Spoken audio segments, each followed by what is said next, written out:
Bonsoir à tous et bienvenue dans ce point de l'actualité. Le président du Conseil constitutionnel a donné aujourd'hui le verdict de la présidentielle d'octobre 2020. Mamadou Koné entérine les résultats de la commission électorale indépendante. Je vous propose de l'écouter. Qu'après contrôle, il essaie de proclamer ainsi qu'il suit les résultats définitifs de l'élection du président de la République du 31 octobre 2020.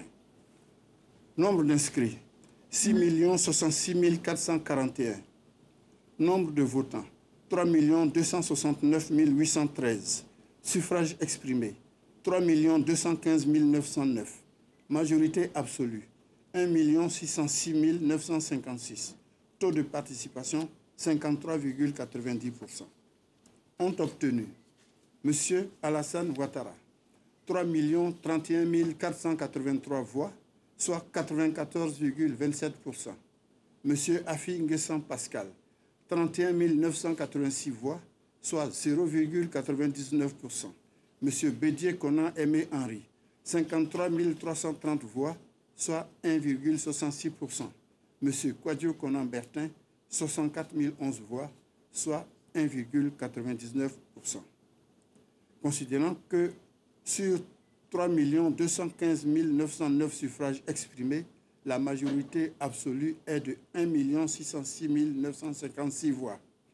Considérant que M. Alassane Ouattara a recueilli 3 031 483 voix, réalisant ainsi un score de 94,27%, supérieur à la majorité absolue requise. Qu'il convient en conséquence de le proclamer élu dès le premier tour président de la République de Côte d'Ivoire au terme du scrutin du samedi 31 octobre 2020. Décide. Article 1er. Le scrutin du 31 octobre 2020 est régulier. Article 2. M.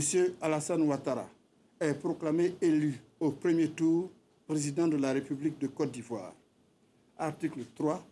La présente décision sera publiée au journal officiel de la République de Côte d'Ivoire.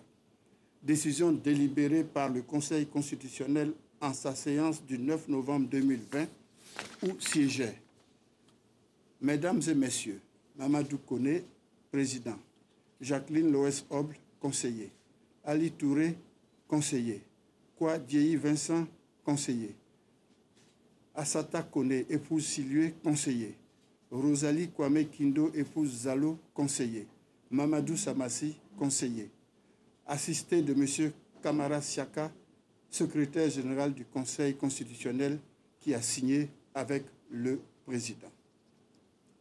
Voici donc la décision proclamant les résultats définitifs de l'élection du président de la République du 31 octobre 2020.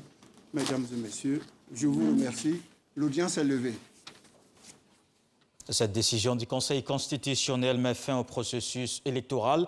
Le défi de l'organisation de cette présidentielle du 31 octobre dernier fait partie des défis relevés par le nouveau Premier ministre. Voilà déjà un peu plus de 100 jours que Ahmed Bakayoko est nommé à la tête du gouvernement après le décès d'Amadou Gon Coulibaly à la tâche. Il a dirigé plusieurs projets, notamment la poursuite des chantiers de développement orientés vers le social et l'impact sur l'amélioration du quotidien des populations.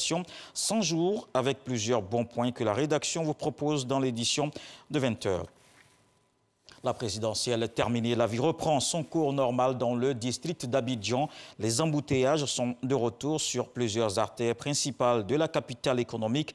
Dans la commune du Plateau, le centre des affaires, les bureaux de différentes administrations sont ouverts. Les usagers du service public sont aussi présents. L'heure est donc à la poursuite des projets de développement. Dans le reste de l'actualité, pour terminer, Pfizer annonce que son candidat vaccin est efficace à 90% contre la Covid-19. L'essai à grande échelle de phase 3 est en cours. C'est la dernière étape avant une demande d'homologation. C'est un pas en avant significatif pour le monde, estime le PDG du laboratoire. Le président élu des États-Unis, Joe Biden, a déjà parlé de signes d'espoir. Cette annonce a également provoqué un bond des bourses européennes. Selon l'Organisation mondiale de la santé, 10 essais cliniques de vaccins sont actuellement en phase 3 dans le monde. À suivre tout de suite les infos régionales. Je vous retrouve à 20h pour le journal.